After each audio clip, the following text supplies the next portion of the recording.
Hey, chicks, let's chat. Let's jump right into it. This is a conversation I was a little excited about.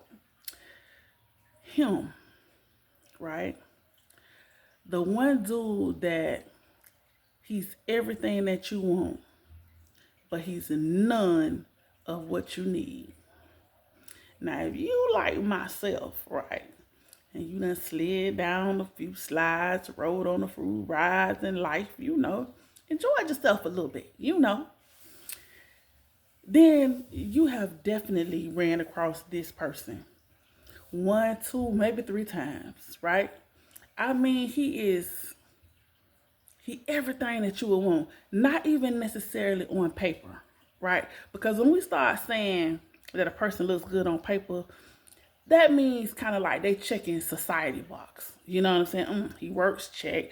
He take care of his kids, check. The you know, just simple stuff that we all should be doing, but yet everybody ain't doing it. So if he does have certain standards, he's meeting certain expectations, then we like, okay, on paper, he looks good.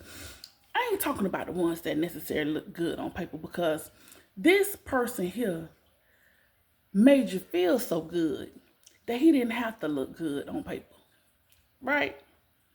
So if y'all understand what I'm talking about, like these is dangerous waters that we about to charter.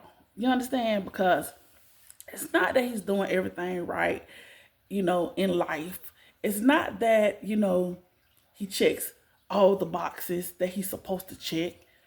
But for some reason, he checks all of your boxes.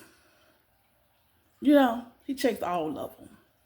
And that's why you don't mind giving him the box because he checks all of your other boxes, right? And let me be the first to tell you that that's a dangerous person. That's a dangerous person right there. Because what we find is that he has been everything that we wanted, right? But he still is not what we need. And I think that is one of when a woman finds the man that she wants and he's also the man that she needs, that's the man that we want to marry. Because it's so hard for us to come across that person. Right. And I'm talking about a woman who got a good faculty, got a good head on the shoulder, you know, making moves in life. When she really meets that person that she not only wants him, but he shows up as a person that she needs as well, that's the man that she's going to marry. That's the man that she's going to want to marry. Right? Because it's so hard for those two to combine. A lot of times, guys feel like, hey, they got you in the bag, like and most of the time, you just crazy about him because he's what you want. He's what you want. He may look how you want him to look. He might dress like you want him to dress.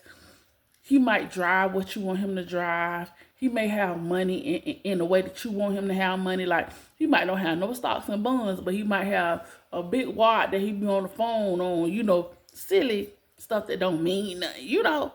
Um, and for some women, it's the opposite. He may have stocks and bonds, and that might be the thing that you like because he may actually check off some of the boxes on paper, and it may seem like he has a huge, diversified portfolio, but truth be told, he can't rub two nickels together from his checking account. Oh, but he could tell you about all the diversified stocks and Roth IRAs and everything that he have. But then he like, yeah, babe, could you, get my light bill for me? Da-da-da. You know what I'm saying?